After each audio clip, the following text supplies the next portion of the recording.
La crónica criminal, acostumbrada a trazar patrones sombríos, se encontró con una disrupción brutal en el frío de Moscú. Una asesina atípica y física, María Alexandrova Petrova, la figura que emergió de las sombras de Siusino, poseía una complexión atlética y una altura que superaba el 1,80 m, reescribiendo el libro negro de la violencia de género con la hoja de un cuchillo.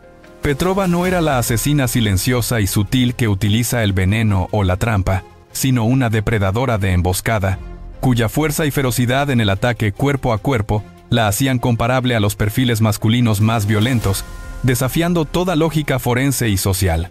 Su caso, uno de los más desconcertantes de la Rusia postsoviética, se inauguró con una declaración de intenciones escalofriante, insertándose en un debate nacional sobre la pena capital y el aumento de la barbarie, un clima de inseguridad que apenas presagiaba la monstruosidad que se gestaba. El 1 de marzo de 2002, la periferia de Moscú se congeló con el hallazgo del joven Igor Kamornikov, 20 años, en una parada de autobús. Degollado con tal saña y precisión, con un corte ejecutado con fuerza inaudita, que su cabeza apenas se sostenía por el cordón vertebral. Un acto de violencia que era, para los investigadores, la firma de una fuerza descontrolada y anómala. Los meses subsiguientes cayeron sobre el equipo de investigación, liderado por el agente Dmitry Mironov, como una luz de confusión y terror. El asesinato de Kamornikov fue seguido de cerca por el de Nikolai Savin, de 60 años, y una serie de agresiones fallidas, todas ejecutadas con idéntico y escalofriante modus operandi. Ataques rápidos, por la espalda, dirigidos con una hoja afilada al cuello, buscando la inmovilización o la decapitación parcial, sin un móvil de robo evidente, lo que descartaba a las bandas criminales comunes de la zona. La policía se encontró en un callejón sin salida forense, debido a los testimonios increíblemente contradictorios de los testigos presenciales, quienes, aunque aturdidos por la velocidad de los asaltos, ofrecían descripciones que iban desde un joven atlético y de espaldas anchas hasta una atractiva mujer, alta, delgada y de melena clara, vestida con ropa deportiva, una dualidad de género que paralizó la investigación. Los perfiladores, aferrados a la convención de que tal brutalidad física con arma blanca era exclusivamente masculina, se inclinaron inicialmente por la teoría de un travestido o un homosexual con rasgos afeminados, despreciando la posibilidad de que fuese la mujer, la chica atractiva que algunos habían visto. Esta negación sesgada permitió que la agresora continuara su patrón de violencia, demostrando que la criminalidad, en su forma más brutal, también podía adoptar un rostro femenino. Es precisamente en estos momentos de disonancia, donde el mal se disfraza de lo que menos esperamos, que necesitamos acceder a los archivos completos para desvelar lo inexplicable y entender cómo se gestó esta cacería urbana. La inercia de la investigación se rompió gracias a la intuición fortuita del joven oficial Malikin, quien en una ronda rutinaria la noche del 22 de abril de 2002, notó las zapatillas manchadas de sangre en una joven alta y atlética cerca de la autopista Kachirskoye, una figura que coincidía con las descripciones femeninas menospreciadas. La mujer, seguida hasta su apartamento, resultó ser María Alexandrova Petrova, 24 años, profesora de educación física, quien fue encontrada lavando con calma metódica un cuchillo de cocina aún manchado. Su detención fue un punto de inflexión brutal. La alta estatura, la musculatura desarrollada por la natación y el andar andrógino de Petrova resolvieron de golpe el misterio de los testimonios contradictorios.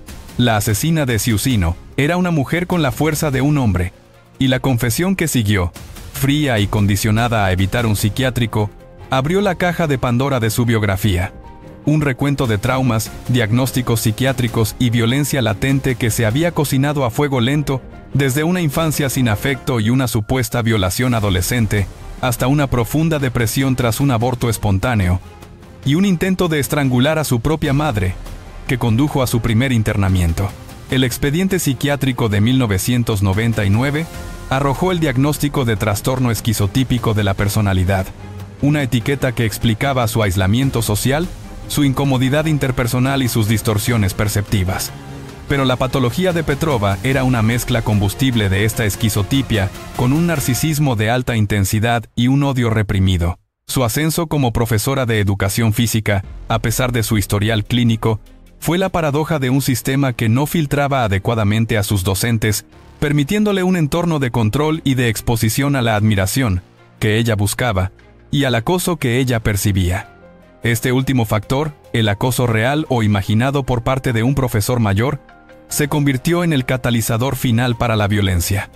La calle se transformó en su campo de batalla terapéutico, y los hombres vulnerables, borrachos y de edad avanzada que le recordaban a su supuesto victimario, se convirtieron en los blancos sacrificiales de su rabia acumulada.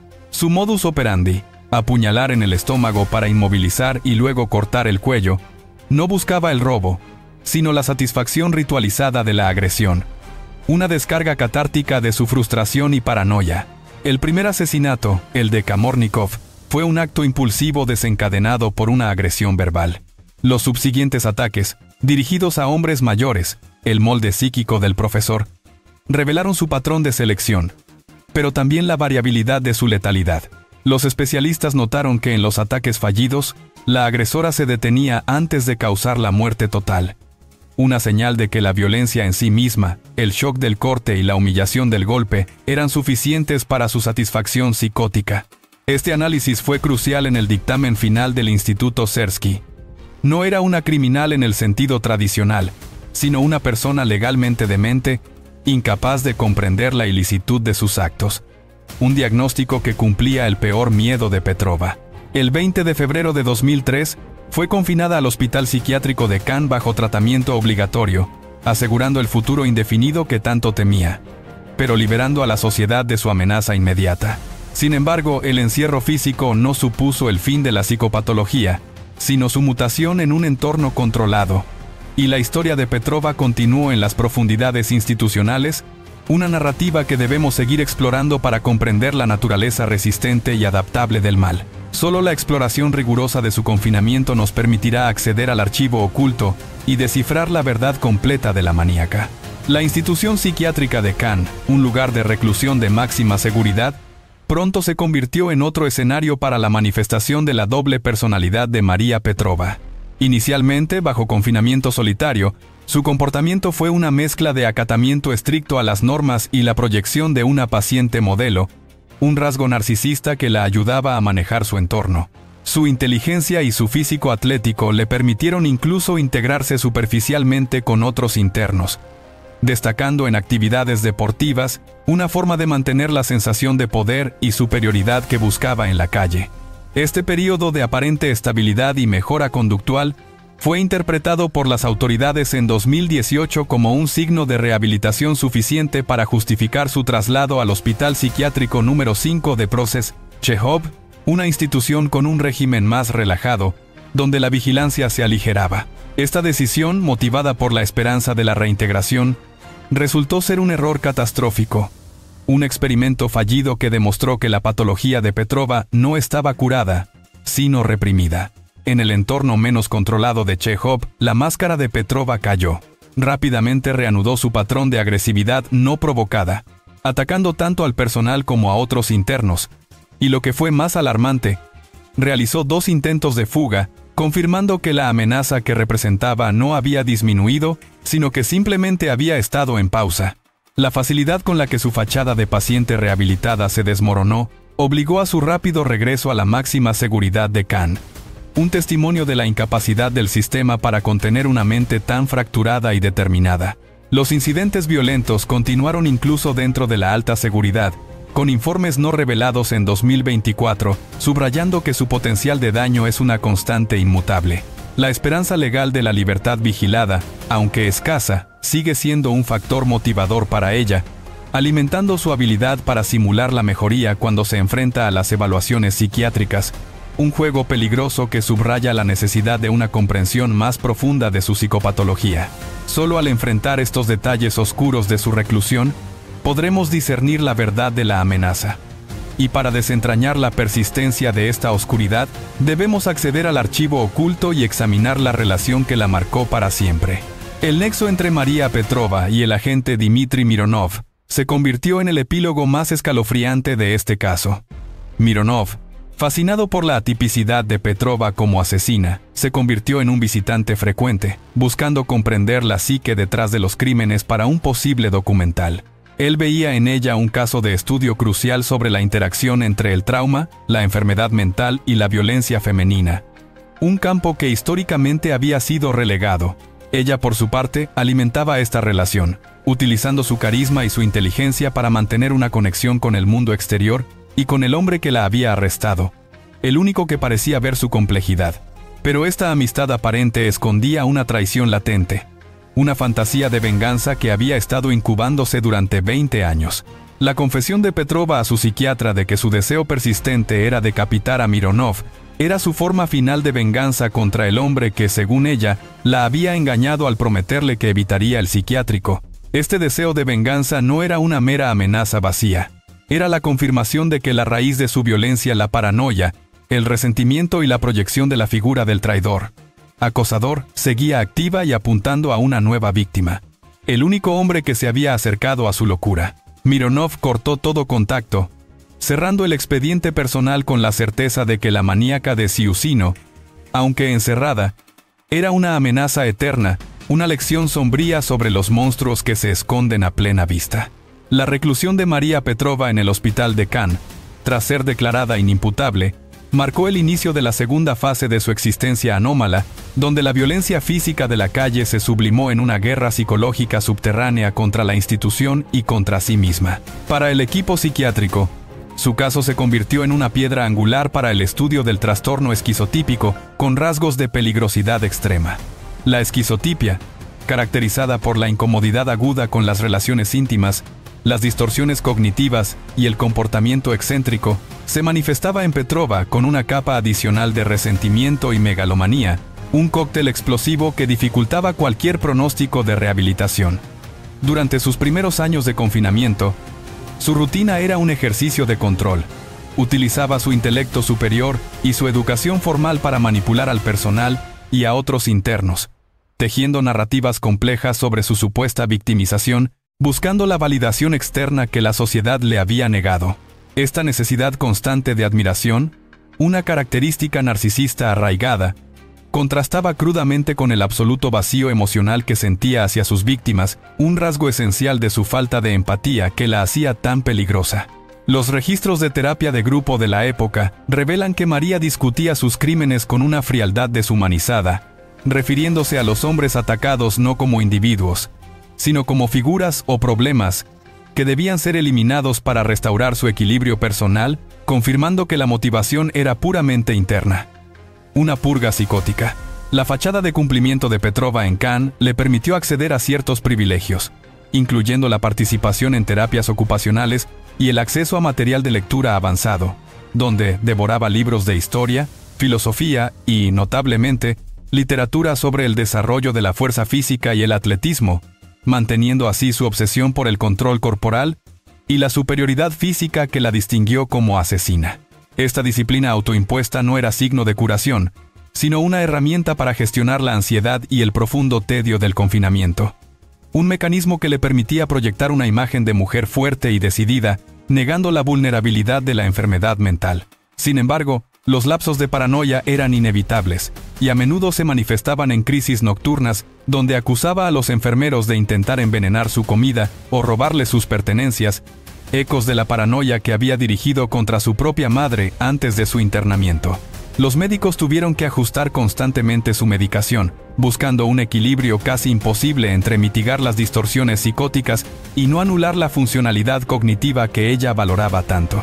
El expediente clínico de estos años es un mosaico de remisiones temporales seguidas de crisis de agresividad, demostrando la naturaleza crónica y refractaria de su condición, un ciclo que define la desesperanza en el tratamiento de su trastorno. El agente Dmitry Mironov, el único que mantuvo un nexo de comunicación constante con ella, se convirtió, sin saberlo, en una válvula de escape y, al mismo tiempo, en un objeto de estudio para Petrova. Sus visitas, siempre bajo estricta supervisión, eran una batalla intelectual donde María probaba los límites de su interlocutor. Ella le ofrecía detalles clínicos de sus ataques, analizando la técnica de corte y la fuerza requerida con un desapego académico que horrorizaba a Mironov, pero que era invaluable para su investigación sobre la atipicidad del caso. El agente creía, o quería creer, que a través de este diálogo, podría descifrar la última pieza del rompecabezas, el verdadero origen del odio. Ella, sin embargo, tejía una red de mentiras y medias verdades sobre su pasado. Insistía en la violación adolescente como el trauma fundacional, pero evitaba el tema de su aborto y la agresión al perro. Selectiva en el dolor que elegía compartir. Lo que Mironov no sabía es que, para María, él no era un confidente, sino un trofeo psicológico, un hombre de poder e intelecto que ella había logrado atraer a su órbita de influencia y cuya presencia validaba su propia autopercepción de mujer fascinante y peligrosa. La dependencia emocional que desarrolló por estas visitas se convirtió en un nuevo punto de vulnerabilidad, y cuando la paranoia resurgió, esa dependencia mutó en el deseo de destrucción, el germen de la fantasía de decapitación que terminaría con su relación. La decisión de trasladarla al Hospital Psiquiátrico número 5 de Chekhov en 2018 fue el resultado de años de informes de buen comportamiento y la creencia optimista de que la medicación había estabilizado su personalidad, lo suficiente para un régimen menos restrictivo. El traslado, sin embargo, fue un error de cálculo monumental. En Chekhov, el ambiente relajado y la menor densidad de vigilancia eliminaron la presión externa que mantenía a raya sus impulsos. La necesidad de Petrova de imponer su voluntad y superioridad regresó con una fuerza inusitada. Ella comenzó a desafiar las reglas abiertamente, despreciando a los otros pacientes que consideraba inferiores y agrediendo al personal cuando sus órdenes eran cuestionadas. Los 2 intentos de fuga no fueron escapadas impulsivas, sino cálculos metódicos que buscaban probar la laxitud del sistema. En su mente, cada intento de escape fallido era una victoria. Un desafío a la autoridad que le demostraba que aún poseía el control sobre su destino. Un rasgo de su psicopatología que se negaba a la institucionalización. El fracaso de su estancia en Chekhov y su posterior regreso a la seguridad extrema de Khan desveló que la maníaca de Siusino no había muerto, solo estaba esperando el momento oportuno. Es necesario comprender la lógica retorcida de su mente durante el confinamiento para acceder al archivo oculto y anticipar cualquier riesgo futuro. El retorno a Khan significó para Petrova el colapso de su narrativa de rehabilitación y la intensificación de su resentimiento, un proceso que culminó en el violento incidente reportado en 2024. Los detalles específicos de este suceso permanecen sellados, pero la naturaleza de su reacción, agresión física contra personal o internos y un refuerzo inmediato de las medidas de contención sugiere que su capacidad para el daño no ha disminuido con el tiempo, sino que se ha vuelto más calculada. Este incidente reciente es crucial, ya que se produce en un momento en que su caso podría ser revisado para evaluar la posibilidad de libertad vigilada, una opción legal que, aunque remota, existe. Para Petrova, la libertad condicional no representa la reintegración a la sociedad, sino la oportunidad de restablecer su autonomía y, potencialmente, la reanudación de sus patrones de agresión bajo un nuevo velo de legalidad. Los psiquiatras forenses se enfrentan al dilema ético y de seguridad de diferenciar la remisión real de la simulación. Un desafío casi insuperable con un paciente tan manipulador y narcisista como María, cuya inteligencia le permite imitar las respuestas emocionalmente adecuadas sin sentirlas. La amarga despedida entre Petrova y Mironov, desencadenada por la fantasía de decapitación, sirve como el más potente recordatorio de la persistencia de su enfermedad. Su deseo de asesinar a Mironov no fue un simple delirio, sino la culminación de un proceso de idealización y devaluación, un ciclo típico en las relaciones de las personalidades límite y narcisistas. Mironov, al engañarla, al permitir su confinamiento psiquiátrico a pesar de su deseo de ir a prisión, se transformó en la figura definitiva del traidor, combinando en su persona a la figura del padre violento, el profesor acosador y el sistema judicial opresor. La fantasía de decapitación, el mismo modus operandi utilizado en sus crímenes, se convirtió en el acto simbólico de recuperar el poder que él le había quitado. La retirada de Mironov fue una decisión de supervivencia, una aceptación de que la maníaca de Siusino es incurable, una fuerza destructiva que solo puede ser contenida, no reformada. El expediente de María Petrova se cierra para el público con su encierro perpetuo, pero en los archivos de la criminología rusa, sigue siendo una herida abierta, un caso que obliga a reevaluar todo lo que se creía saber sobre la violencia femenina y la complejidad de la psicopatología esquizotípica. Profundizar en el expediente de María Petrova exige un análisis minucioso de las condiciones sociales y legales que permitieron su surgimiento como una anomalía criminal. Rusia, a inicios del 2000, era un caldo de cultivo de tensiones, marcada por la herencia de la moratoria de la pena de muerte impuesta por Boris Yeltsin en 1996 para facilitar la entrada al Consejo de Europa. Esta decisión, política y no ética en su origen, dejó a la sociedad con una sensación de impunidad creciente ante los crímenes violentos.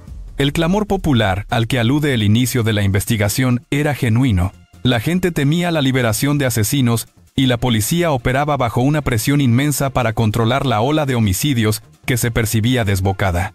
El caso Petrova, por lo tanto, no solo fue un problema forense, sino un síntoma de la fractura social. Una prueba de que la violencia, en ausencia de la máxima disuasión legal, podía manifestarse en formas nuevas e inesperadas. La incredulidad inicial de los investigadores al contemplar a una mujer como autora de los degollamientos se basaba en un sesgo de género profundamente arraigado en la criminología soviética y postsoviética, donde la mujer era relegada a crímenes de veneno, manipulación o infanticidio, nunca a la agresión física de contacto. Este sesgo costó tiempo y permitió a Petrova seguir operando, demostrando que la criminalidad extrema no entiende de estereotipos. El modus operandi de Petrova, analizado en retrospectiva, revela una compleja interacción entre su patología y su disciplina física. Ella no solo utilizaba su cuchillo, sino que su propia fuerza atlética y su estatura eran parte integral del arma. La técnica de ataque, rápida, sorpresiva y dirigida al cuello, minimizaba la posibilidad de que la víctima pudiera reaccionar o defenderse, incluso si era un hombre más corpulento. La decisión de apuñalar primero en el estómago a la primera víctima, Kamornikov, antes de degollarlo, sugiere una comprensión instintiva de la inmovilización, un paso que no se repitió consistentemente en los ataques fallidos posteriores. Esto refuerza la teoría de los psiquiatras, que la intención primaria no siempre era el asesinato consumado, sino la descarga de rabia y la confirmación de su poder. El hecho de que regresara a la escena del crimen con Kamornikov sin robar nada, indica un placer más cercano al fetichismo del control y la contemplación de la destrucción, que al placer sexual o económico.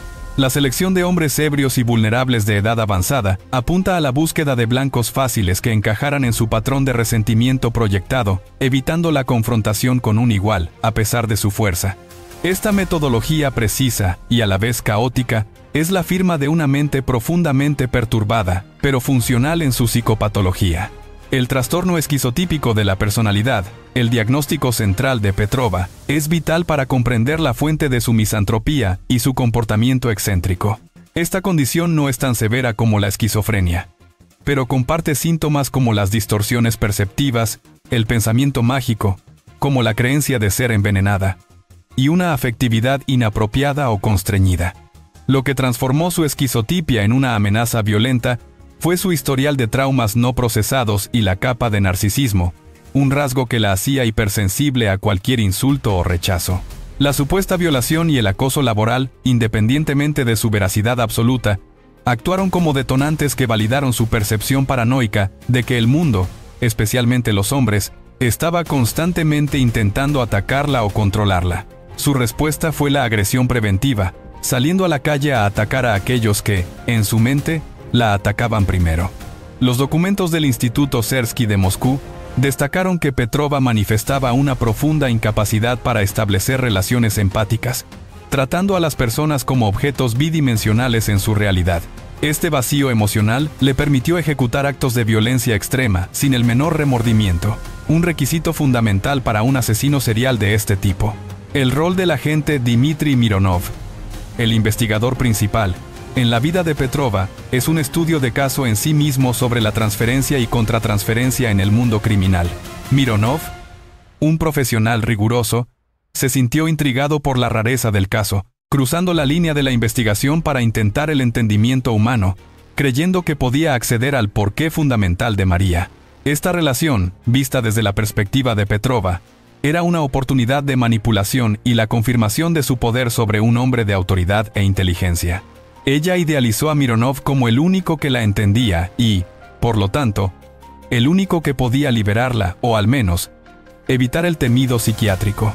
Cuando Mironov no pudo cumplir esta promesa porque el sistema psiquiátrico prevaleció, la idealización se derrumbó violentamente, transformándose en la traición suprema. La fantasía de decapitación de Mironov, 20 años después, fue la venganza por esa traición percibida, un acto simbólico final que reconfirmaba su patrón de proyectar su rabia en figuras de autoridad masculina que la decepcionaban o engañaban. El trauma de la gente, forzado a vivir con la certeza de que su objeto de estudio lo quiere asesinar, es el corolario más oscuro de este expediente. La batalla legal y psiquiátrica que la llevó al confinamiento en Cannes y su posterior reubicación en Chejov ilustra la fragilidad del sistema de justicia ruso ante la patología mental compleja. Petrova, consciente de que la cárcel ofrecía una sentencia finita y la esperanza de libertad, luchó desesperadamente por la reclusión penal, demostrando una lucidez táctica a pesar de su enfermedad. Su declaración de ser demente por parte del tribunal, aunque precisa desde la perspectiva forense, la condenó a una reclusión potencialmente perpetua e indefinida. Su éxito inicial en simular la mejoría en Cannes, que la llevó a Chejov, y su rápido regreso a la agresión en un ambiente menos estricto, es una advertencia institucional. La capacidad de Petrova para imitar la normalidad y manipular su entorno es una barrera casi insuperable para los psiquiatras que deben evaluar su riesgo. Los informes de agresiones en 2024 demuestran que, a diferencia de muchos pacientes que ceden a la quietud institucional, María Petrova es una fuerza inmutable de resentimiento y violencia contenida, cuya inteligencia se utiliza no para la curación, sino para el cálculo de su próxima oportunidad, una amenaza latente que debe ser comprendida en su totalidad.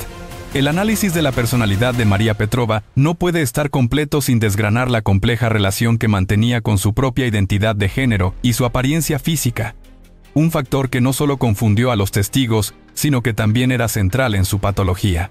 Su altura y la figura atlética, desarrollada rigurosamente por la natación, le conferían un aspecto imponente y una fuerza que ella utilizaba conscientemente para desafiar los roles tradicionales femeninos, sintiéndose superior y distinta. Sin embargo, su posterior esfuerzo por vestirse con minifaldas y tacones, contrastando con su andar marcadamente masculino, no era un simple capricho de moda, sino una lucha interna por la aceptación social y la afirmación de su feminidad, que ella sentía despojada por el trauma de la supuesta violación y la rigidez de su crianza.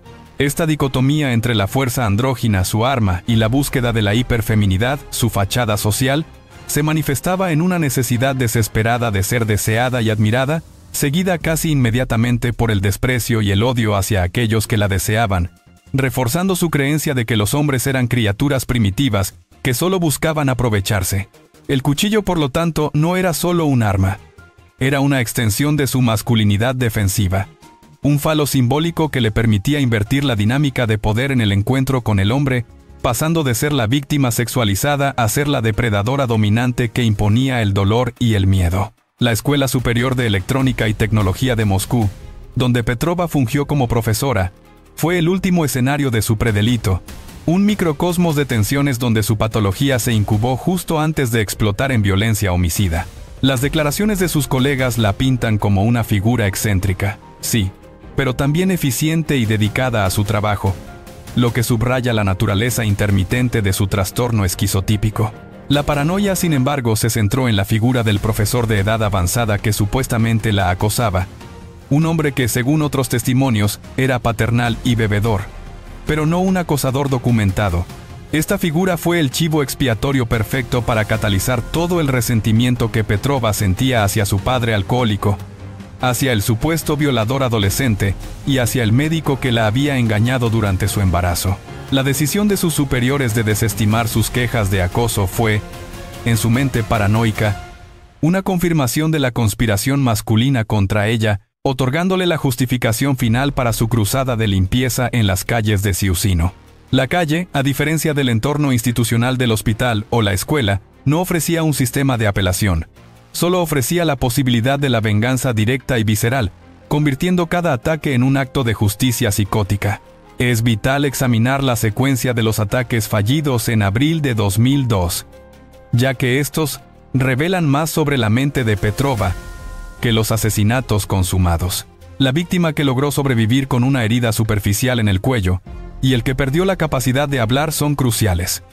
En estos casos, a pesar de tener el cuchillo y la fuerza, Petrova no remató a las víctimas.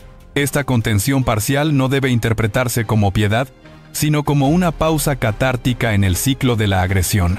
Los psiquiatras sugirieron que la descarga emocional de la violencia, el shock del corte y la visión de la sangre eran suficientes para satisfacer la necesidad inmediata de control y desahogo.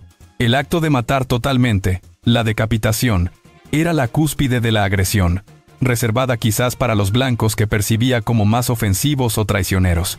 La variabilidad en la letalidad es un rasgo distintivo que aleja a Petrova del perfil del asesino serial organizado y metódico que busca la muerte como única finalidad.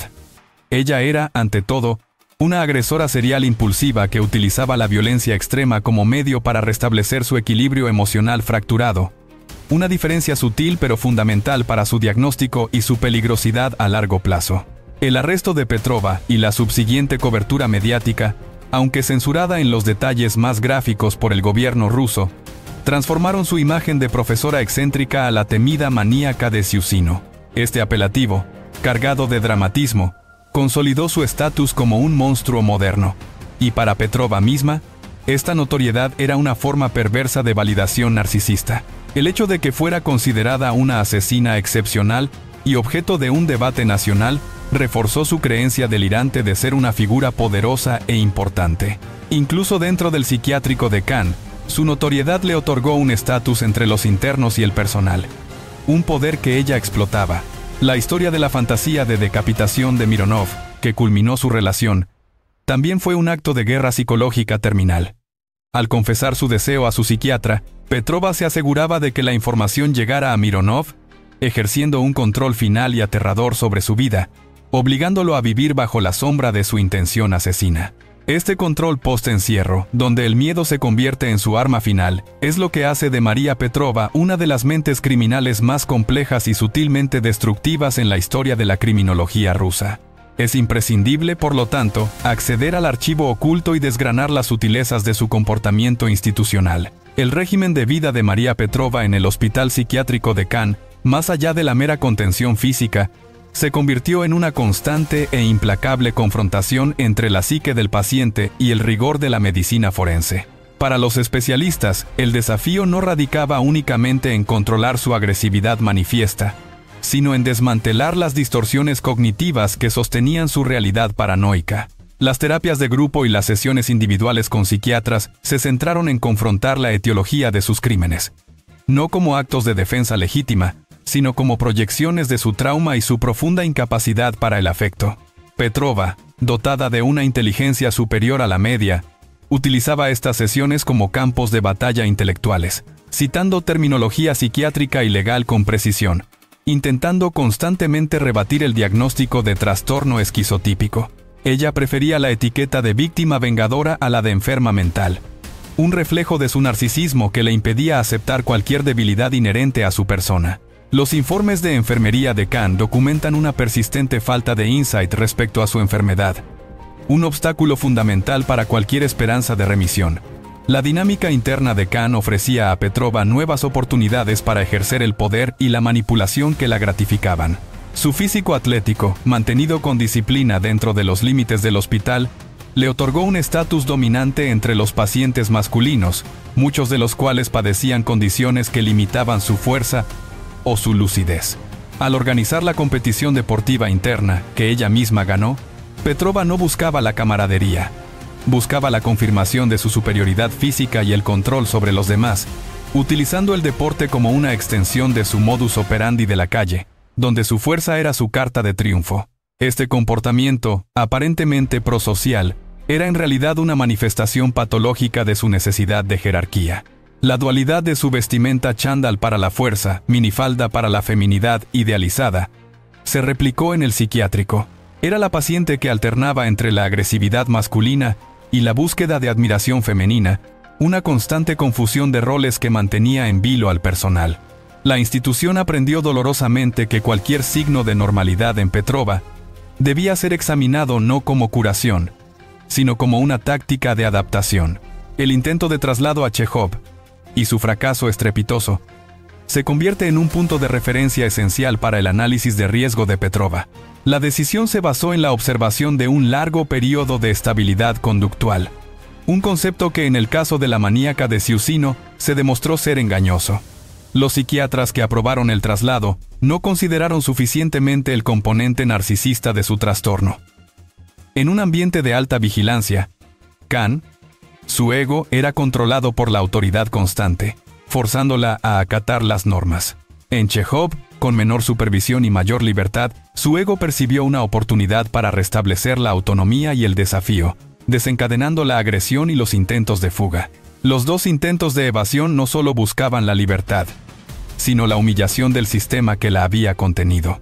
Su regreso forzado a Khan intensificó su resentimiento hacia las autoridades, reforzando la narrativa paranoica de que estaba siendo víctima de una conspiración para mantenerla encerrada indefinidamente, una narrativa que ella utiliza para justificar cualquier acto de violencia futura. La persistencia del deseo de venganza contra Dmitry Mironov, revelada años después, es el ancla que une el pasado criminal de Petrova con su presente institucional.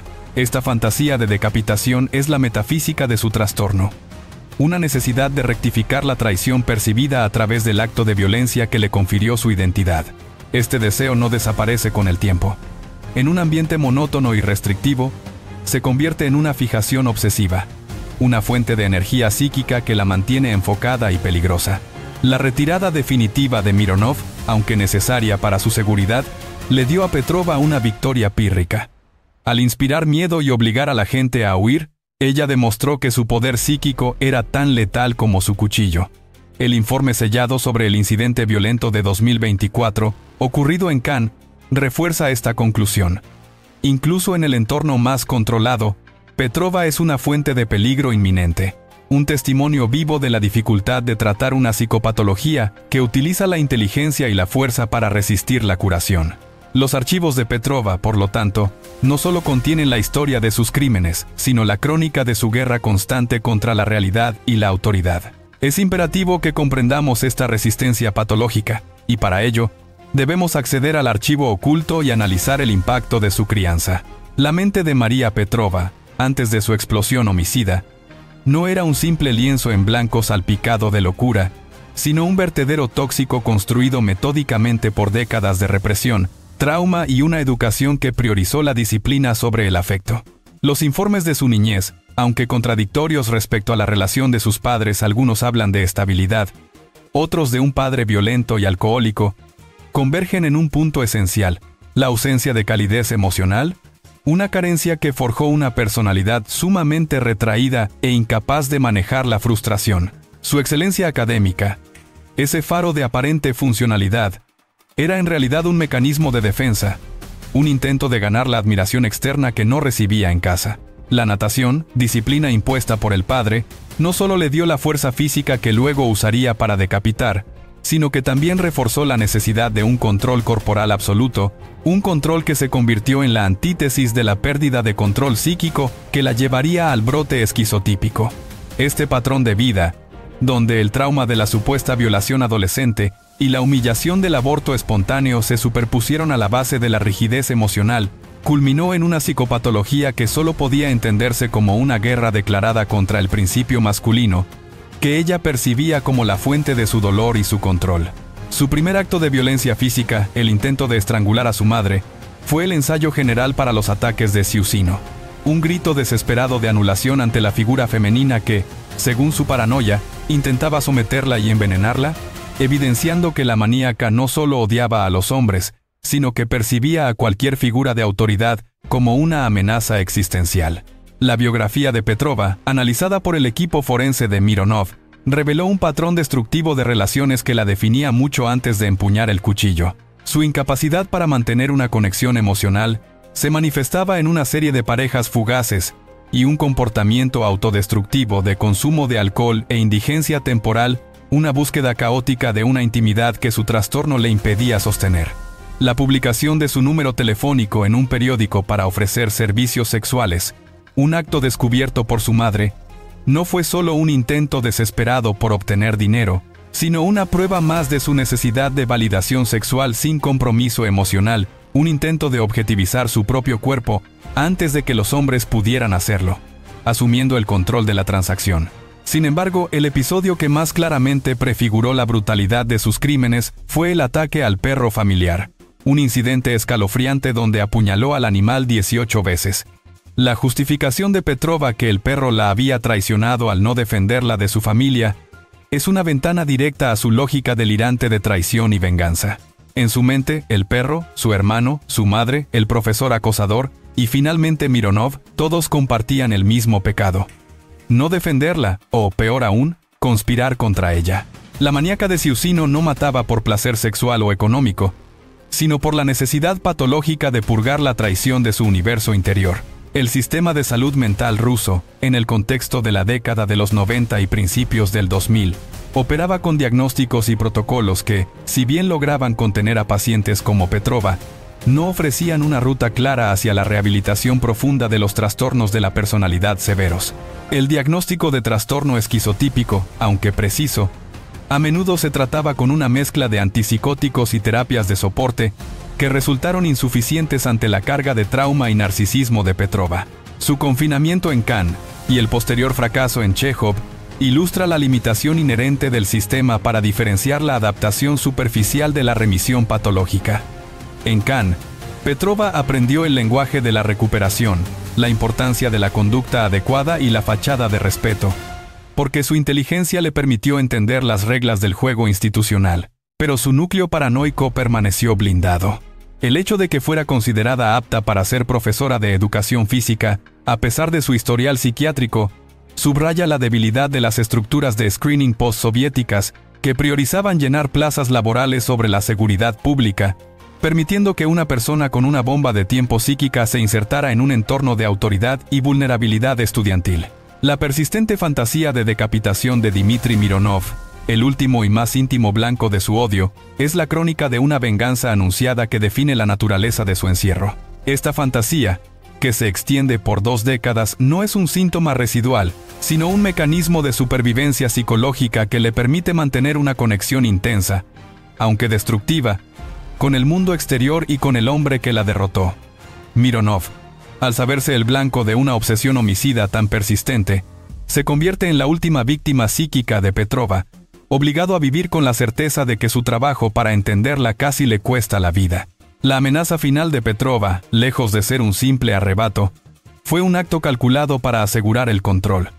Al obligar a Mironov a cortar el contacto por miedo, ella ganó la batalla final, confirmando su poder sobre el único hombre que intentó acceder a su interior. La maníaca de Siusino, aunque inmovilizada por las paredes de Cannes, se aseguró de que su terror y su venganza trascendieran las fronteras de su celda, perpetuando su mito. La figura de María Petrova, la maníaca de Siusino, se asienta en la criminología contemporánea rusa no como un caso cerrado de locura y castigo, sino como un paradigma de fracaso institucional y la imprevisibilidad del mal. Su historia es un recordatorio sombrío de cómo las fallas en el sistema educativo, al permitir su acceso a la docencia, y las lagunas en la atención psiquiátrica postraumática, conspiraron para liberar una fuerza destructiva en las calles. La decisión del tribunal de declararla inimputable, aunque legalmente correcta bajo el diagnóstico de trastorno esquizotípico, la condenó a una existencia sin término, un limbo entre la enfermedad y la reclusión. Sin embargo, su lucha por la libertad, manifestada en los intentos de fuga en Chekhov y su persistente simulación de remisión, asegura que el riesgo de reincidencia jamás podrá ser descartado por completo. La posibilidad de que una mente tan calculadora y vengativa como la de Petrova pueda, algún día, convencer a una junta de liberación de que está curada, es la pesadilla final que persigue a los agentes de seguridad y a los psiquiatras forenses. El debate no es si Petrova merece la libertad, sino si la sociedad puede permitirse correr el riesgo de liberar a una psicópata que ha dedicado décadas a cultivar una fantasía de decapitación como su último acto de control. El legado de Petrova trasciende sus crímenes. Reside en la desintegración de la narrativa de la criminalidad femenina estereotipada. Ella obligó a los perfiladores rusos a reconocer que la agresividad física extrema no es exclusiva de un género, y que la fuerza bruta, combinada con la locura, puede emanar de cualquier figura social. El detalle de que los testigos la vieran como un hombre fuerte o una mujer atractiva no era solo una confusión visual, sino una manifestación de su propia ambigüedad psíquica y su lucha interna por la identidad. La navaja en el chándal, bajo la minifalda y los tacones, era el símbolo perfecto de esta lucha.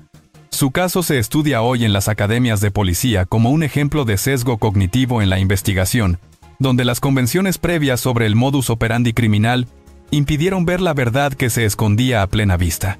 Los archivos de Ciusino y Kahn, meticulosamente preservados, contienen las lecciones más duras sobre la necesidad de tratar cada ataque con objetividad forense, sin importar el género del perpetrador, y de comprender que el trauma no es una excusa, sino, a menudo, la munición para la psicopatología. La conclusión más perturbadora del expediente de María Petrova es la inmutabilidad de su resentimiento.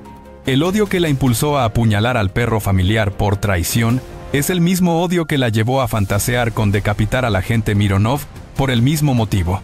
El patrón es circular y cerrado. Cualquier relación que ella idealice y que luego no cumpla con su estándar delirante de lealtad absoluta es marcada para la destrucción. Este ciclo vicioso, anclado en la falta de empatía y el narcisismo, asegura que la maníaca de Ciusino seguirá siendo una amenaza hasta el final de su existencia.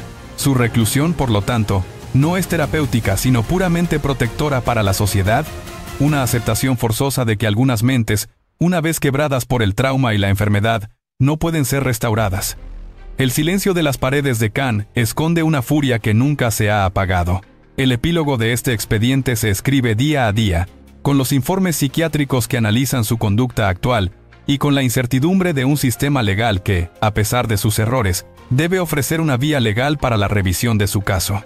María Petrova, la profesora que se convirtió en la depredadora de la noche, seguirá siendo una advertencia eterna, no solo sobre la enfermedad mental y la violencia, sino sobre la fina línea que separa la disciplina personal, su atletismo de la patología destructiva, su modus operandi, recordándonos que los monstruos más temibles a menudo se construyen a partir de la carencia emocional y la negación de la propia vulnerabilidad.